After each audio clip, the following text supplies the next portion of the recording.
동물병원 못 갈 때 보호자가 꼭 알아야 할 강아지 상비약 종류와 급여 방법 설명에 대해 지금부터 알려드릴게요. 반려견을 키우고 계신 현직 약사가 알려주신 내용입니다. 약국에서 사는 것만으로 강아지를 더 잘 지켜줄 수 있어요. 강아지는 아프다고 말을 하지 못합니다. 아픈 티를 내는 순간 자연에서는 위험해졌던 본능 때문인지 아주 심한 게 아니라면 가만히 견디는 경우가 많죠. 그래서 우리는 작은 변화에도 마음이 철렁합니다. 왜 갑자기 구토를 했지? 병원 문 닫았는데 어떡하지? 그럴 때 바로 도움되는 것이 약국에서 살 수 있는 안전한 상비약들입니다. 물론 약은 어디까지나 응급보조일 뿐 좋아지지 않는다면 바로 병원에 빨리 가야 해요. 그래도 보호자가 알고 있으면 강아지의 고통을 줄여주고 병원 가기 전 급한 불을 끄는데 큰 힘이 됩니다. 첫 번째, 위장 문제 설사 구토. 강아지에게 가장 흔하고 가장 급한 문제입니다. 강아지는 사람보다 위장이 훨씬 예민해요.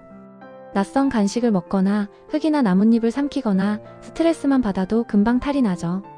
스맥타 계열, 스타빅 스맥타. 약국에서도 쉽게 볼 수 있는 스맥타 계열 흡착제입니다. 장점막을 부드럽게 코팅하고 독소와 세균을 흡착해 배출하는 역할을 합니다. 묽은 변, 가벼운 설사. 원인 모를 설사 초기라면 강아지에게 비교적 안전하게 사용할 수 있습니다. 용량 기준은 체중 1kg당 약 0.51ml, 액상 기준 5kg 강아지라면 아침 저녁으로 나눠 먹이시면 됩니다. 단, 스맥타는 흡착제이기 때문에 공복 상태 식전 1시간 또는 식후 2시간에 먹이는 것이 효과가 가장 좋습니다. 알마겔 F. 강아지가 구토를 반복하거나 배가 꾸룩거리고 속이 쓰린 듯 보일 때, 침을 과하게 흘리거나 식욕이 떨어질 때 수의사들도 자주 참고하는 약입니다. 알마겔 F는 일반 알마겔보다 농도가 조금 더 진하고 가스 제거 성분이 포함되어 속이 편해지는 속도가 빠릅니다. 용량 기준은 일반 알마겔 5ml, 알마겔 F는 약 3ml 정도 하루 2번, 식전 10분에서 30분에 투여합니다. 알마겔은 정량을 정확히 먹여야 위벽이 제대로 코팅되기 때문에 체중에 맞춰 정확히 주는 것이 중요합니다. 두 번째, 알레르기 먹는 약과 바르는 약 구분. 강아지는 꽃가루, 먼지, 벌레 물림, 풀독, 세제나 간식 성분 등 아주 다양한 것에 알레르기를 일으킵니다. 뒷발로 긁고 핥고 붉게 올라오고 엉덩이를 바닥에 문지르는 모습은 보호자 마음을 아프게 합니다. 지르텍 정제. 사람도 먹는 2세대 항히스타민제로 전 세계적으로 수의사들이 가장 많이 사용하는 성분 중 하나입니다. 가려움, 계절성 알레르기, 벌레 물림, 급성 피부 트러블에 사용할 수 있습니다. 용량은 체중 1kg당 1mg, 10mg 정 기준으로 5kg 강아지는 반알입니다. 공복, 식후 상관없지만 알레르기는 저녁에 심해지는 경우가 많아 저녁 식후 복용을 추천합니다. 물약 형태는 자일리톨이 들어있을 수 있어 반드시 정제만 사용하세요. 세 번째, 피부 상처 함는 습성까지 고려. 강아지 피부는 사람보다 훨씬 얇고 민감합니다. 게다가 바르자마자 핥아버리기 때문에 얇게 바르고 네카라 착용이 필수입니다. 비판텐, 덱스판테놀 성분으로 피부 장벽 회복과 자극 완화에 도움을 줍니다. 발바닥 갈라짐, 코마름, 겨드랑이, 사타구니처럼 털없는 부위나 긁어서 붉어진 부위에 안전하게 사용할 수 있습니다. 에스로반. 동물병원에서 상처나면 바르는 게 대부분 이 계열입니다. 사람도 쓰는 항생 연고라서 긁힌 상처나 피가 난 상처에 응급적으로 사용하기 좋습니다. 마데카솔 분말은 탈크 성분 때문에 강아지가 핥아 먹을 위험이 있어 비추천합니다. 대신 연고를 바르고 얇은 거즈나 자가 점착 붕대를 해주면 안전합니다. 후시딘. 최근에는 수의사 선생님들 중에서도 후시딘을 강아지 상처에 사용해도 되는 좋은 연고라고 설명해 주시는 분들이 많습니다.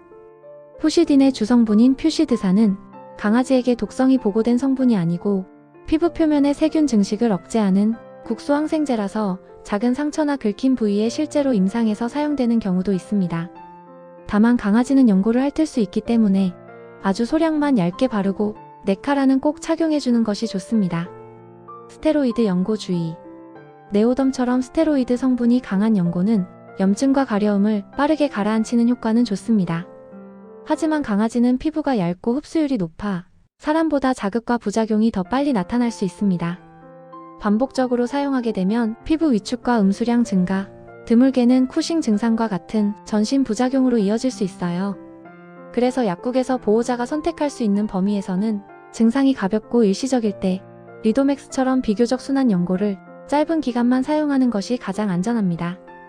풀독이나 벌레 물림처럼 갑자기 붉고 가려운 일시적인 자극에는 사용할 수 있지만 며칠 이상 지속된다면 연고를 계속 바르지 말고 반드시 병원에서 원인을 확인해야 합니다. 네 번째, 소독. 바르는 약, 생리식염수. 사람과 동일하게 하지만 더 부드럽게 사용할 수 있는 만능템. 약국에서 파는 일회용 식염수면 충분합니다.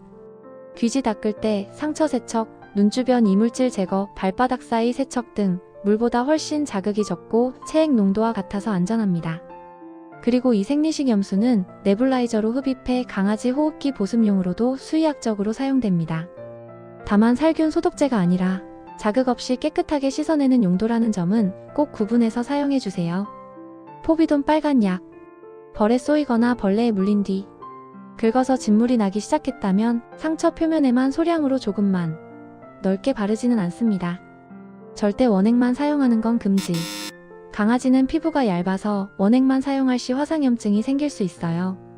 물십, 포비돈 1로 희석. 면봉이나 거즈로 문지르지 말고 가볍게 찍듯이 닦아주세요. 하루 1회 정도면 충분합니다. 다섯 번째, 안과.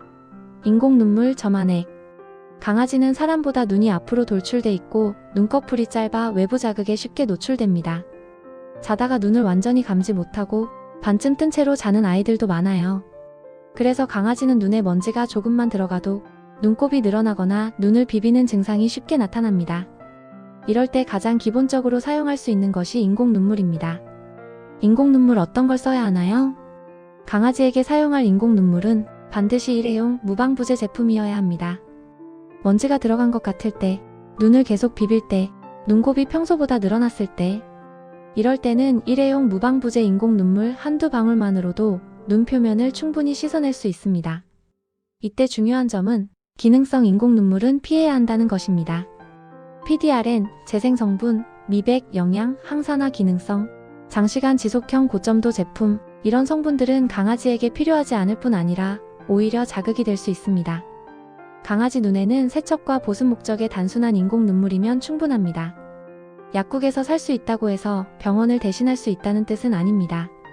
하지만 늦은 밤, 주말, 갑작스러운 상황에서 강아지에게 써도 되는 약을 알고 있는 보호자는 덜 불안하고 강아지도 덜 고생합니다.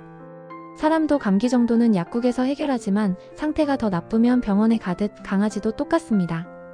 강아지는 말을 하지 못합니다. 그래서 우리가 조금 더 알고 조금 더 준비해야 합니다. 오늘 알려드린 상비약들은 강아지의 아픔을 줄이고 보호자의 마음을 덜 불안하게 해주는 최소한의 안전장비라고 생각해주세요. 오늘 영상이 우리 아이와 보호자님에게 도움이 되셨다면 구독과 좋아요로 함께 해주세요. 견생시대 화이팅!